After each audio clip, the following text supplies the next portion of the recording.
Laura, moitísimas grazas, Maridad, por supostísimo.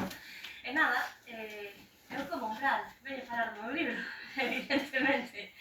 Entón, bueno, pois precisamente, collendo agora o fío, a raíz do que primeiro comentou Laura e agora finalizou Marilat, eu entrei en Ruth Matilda Anderson precisamente pola traducción, porque no seu momento decateime, bueno, tiña eu a idea de que me estaba decatando, logo descubrín que non, pero pensei que estaba neste libro, ante a primeira traductora de poemas da Rosalía de Castro o inglés.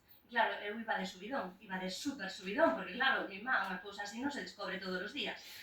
Logo, a partir de mirar nun registro na biblioteca, xa me decatei de que efectivamente non fora a primeira traductora, pero que sí era, e comentaba Marilat, e que Ruth Matilda Anderson foi a maior traductora de Rosalía de Castro ao inglés desde o inicio, evidentemente, hasta o ano 1964. Non hai outro volume máis que este que ata o ano 1964 conteña tantísimas traduccións de Rosalía de Castro.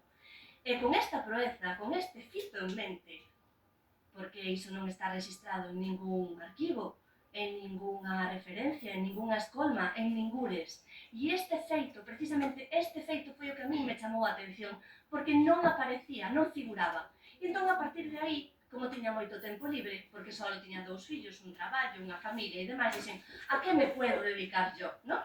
E ese a que me puedo dedicar, pois foi a investigar máis cousas. Que sí, que hai que facer, muller.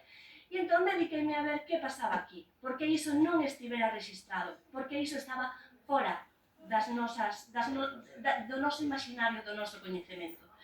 Pois ben, no seu momento, como eu son super boa persoa, decidín que quizás se debía a unha cuestión de criterio lingüístico. Claro, estas traduccións estaban en inglés. Estamos falando de que este libro se publicou no ano 1939, 13 anos despois da súa viaxe a Galicia, vale?